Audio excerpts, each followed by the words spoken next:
il existe une photographie qui hante l'histoire militaire américaine. Elle montre un soldat au visage juvénile, aux yeux bleus vifs et aux cheveux dorés, debout au milieu des ruines d'un village français en 1944. Il s'appelait Audie Murphy et il allait devenir le soldat de combat le plus décoré de la Seconde Guerre mondiale. Mais cette photographie capture quelque chose que ni les médailles ni les défilés ne pourraient jamais révéler. L'instant précis où l'âme d'un jeune homme s'est brisée au-delà de toute réparation. Ce qui est arrivé à Audie Murphy après la guerre est une histoire bien plus complexe et tragique que ce que Hollywood a jamais montré. Ce n'est pas simplement celle d'un héros luttant contre ses démons, c'est celle d'une nation qui célèbre ses guerriers mais ne sait pas comment les guérir. Et c'est celle d'une femme extraordinaire qui a passé 35 ans à payer silencieusement le prix de la rédemption d'un soldat brisé. 15 août 1944, Ramatuelle, France. Un vignoble près de Saint-Tropez où le soleil d'été aurait dû réchauffer des raisins mûrissants. À la place, il éclairait une scène de trahison indicible. Audie Murphy avançait avec son ami le plus proche, Latty Tipton, un soldat de 33 ans qui avait refusé les galons de sergent uniquement pour rester aux côtés de Murphy en tant qu'agent de liaison. Ils avaient partagé des trous d'hommes, des rations et ce lien tacite qui se forme entre des hommes qui affrontent la mort ensemble chaque jour. Puis, les Allemands levèrent un mouchoir blanc, le symbole universel de la reddition. Latty Tipton sortit de sa couverture, croyant que la guerre était terminée pour ses ennemis précis. Les mitrailleuses ouvrirent immédiatement le feu. C'était une ruse, une violation de toutes les règles de la guerre. Tipton tomba, son corps déchiqueté par des balles destinées à tuer des hommes qui avaient fait confiance aux codes les plus élémentaires de la décence humaine. Quelque chose de fondamental se brisa en Audie Murphy cet après-midi-là. Dans ses mémoires To Hell and Back, il écrira plus tard « Je me souviens de cette expérience comme d'un cauchemar. Un démon semble être entré dans mon corps. » Le jeune homme qui combattait avec une précision calculée se transforma en quelque chose de totalement différent. Un berserker consumé par la rage. Il reçut la Distinguished Service Cross pour ce qui suivit, mais cette médaille eut un coût bien plus élevé que quiconque ne l'imaginait. Murphy finira par offrir cette médaille à la fille de Tipton, incapable de conserver une décoration née d'une telle souffrance. Cet instant dans le vignoble français devint la graine du traumatisme qui se développerait tout au long de la vie de Murphy.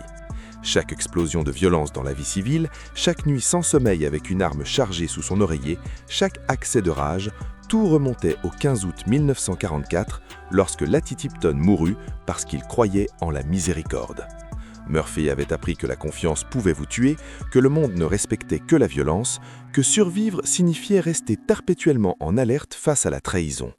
Ces leçons lui servirent sur les champs de bataille de France et d'Allemagne, où on lui attribua la mort de plus de 240 soldats ennemis, mais elles le détruisirent en temps de paix. Lorsque James Cagney vit la photographie de Murphy en couverture du magazine Life, le 16 juillet 1945, l'acteur célèbre y vit une occasion d'aider à héros. Cagney invita Murphy à Hollywood, l'accueillit dans sa maison de Beverly Hills et commença à lui apprendre le métier d'acteur. C'était un geste généreux, animé d'une compassion sincère. Mais parfois, les plus grands torts se présentent sous les meilleures intentions. Cagney amena Murphy à Hollywood pensant pouvoir le sauver de la guerre. À la place, il contribua à bâtir une carrière qui obligea Murphy à revivre son traumatisme encore et encore. Et après 2 années d'auditions ratées et de frustration croissante, le frère de Cagney rompit le contrat à la suite d'un désaccord. Le soldat le plus décoré de la Seconde Guerre mondiale se retrouva sans le sou, dormant au-dessus du Terry Hunt Athletic Club, survivant de sa pension militaire de $113 par mois. Hollywood l'avait rejeté. La véritable brèche vint d'une source inattendue, un écrivain nommé David Speck McClure. McClure se lia à Murphy, l'aida à écrire son autobiographie To Hell and Back et utilisa ses contacts pour lui obtenir son premier rôle payant, $500 pour Texas, Brooklyn and Heaven en 1948. Murphy lui-même admit « Je travaille avec un énorme handicap, aucun talent ». Mais McClure comprit quelque chose que Cagney n'avait pas compris. Murphy n'avait pas besoin de jouer, il avait seulement besoin de raconter son histoire. Lorsque Audie Murphy joua dans l'adaptation cinématographique de To Hell and Back en 1955, incarnant son propre rôle, il dut faire face à la tâche impossible de rejouer la mort de Latty Tipton, de revivre l'instant où son âme s'était brisée. Bien que le film le rende riche et l'un des plus grandes stars des années 1950, chaque explosion mise en scène et chaque arme factice approfondissait ses blessures psychologiques.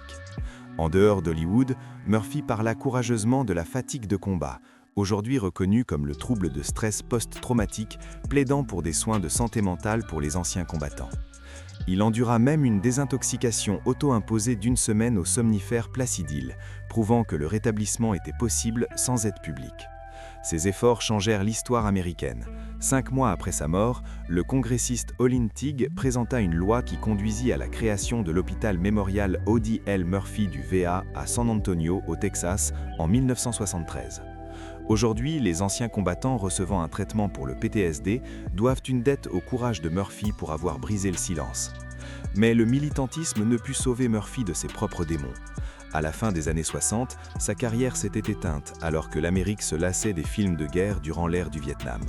La fortune issue de ces films à succès s'était évaporée à cause du jeu, d'investissements ratés et d'une gestion financière catastrophique.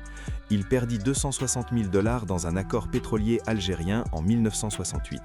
Il déclara faillite cette même année, croulant sous les dettes envers l'IRS et divers créanciers. Le matin du 28 mai 1971, Audie Murphy monta à bord d'un petit avion Aero Commander 680E près d'Atlanta, en Géorgie. Le temps était exécrable. Pluie, brouillard et mauvaise visibilité recouvraient les monts Blue Ridge de Virginie. Le pilote Herman Lavelle Butler totalisait plus de 8000 heures de vol, mais seulement 6 heures sur ce modèle précis d'appareil. Plus grave encore, Butler ne possédait pas de qualification de vol aux instruments, ce qui signifiait qu'il n'était légalement pas autorisé à voler dans les nuages ou le brouillard. Certains se sont demandé si des forces plus sombres avaient été impliquées dans la mort de Murphy, si des dettes de jeu ou des liens avec le milieu criminel avaient joué un rôle. Mais les preuves racontent une histoire différente, tout aussi tragique. L'enquête du National Transportation Safety Board, achevée le 15 juin 1972, ne trouva aucune preuve de défaillance mécanique ou de sabotage avant l'impact. Leur conclusion fut sans appel. Tentative du pilote de poursuivre un vol à vue dans des conditions météorologiques défavorables à une altitude trop basse pour dégager le relief montagneux. La veuve de Murphy, Pamela, et leur fils poursuivirent Colorado Aviation, le propriétaire de l'appareil, pour négligence. En 1975, un jury accorda aux familles 2 500 000 $, confirmant ce que Pamela avait toujours cru. Il s'agissait d'une erreur de pilotage évitable et non d'un meurtre. Audie Murphy avait survécu à Holzwihr, Anzio et la Normandie. Il mourut parce qu'un pilote tenta de voler dans des conditions pour lesquelles il n'était pas qualifié. Mais l'histoire d'Audie Murphy ne s'arrête pas sur Brush Mountain. Après la mort de son mari, Pamela Murphy quitta sa maison de style ranch pour un petit appartement. Elle accepta un poste de commis à l'hôpital VA de Sepulveda en Californie et commença à travailler pour rembourser chaque dette laissée par Audie. Il lui fallut près de 10 ans pour payer 100 centimes sur chaque dollar, sans jamais se plaindre de l'adultère, du jeu ou de l'irresponsabilité financière qui avait détruit leur sécurité. Pamela travailla au VA de Sepulveda pendant 35 ans, de 1971 à 2007 jusqu'à l'âge de 87 ans. Les anciens combattants l'appelaient « notre ange ». Elle devint légendaire pour sa capacité à contourner la bureaucratie du VA plus vite que quiconque, défendant avec acharnement des hommes brisés par la guerre, tout comme l'avait été son mari. De nombreux vétérans pleuraient en la rencontrant, bouleversés par son dévouement à l'héritage véritable d'Audie. Non pas les médailles ou les films, mais le service envers ceux qui ont servi. Pamela Murphy s'éteignit paisiblement en 2010 à 87 ans, une héroïne discrète qui passa des décennies à aider des soldats brisés à retrouver leur chemin. La vraie histoire d'Audie Murphy ne parle pas de médailles ou de films, elle parle des batailles invisibles de la guérison et du sacrifice. Si cette histoire vous a plu, merci de liker, partager et abonnez-vous pour honorer ceux qui servent au-delà du champ de bataille. Merci de votre attention.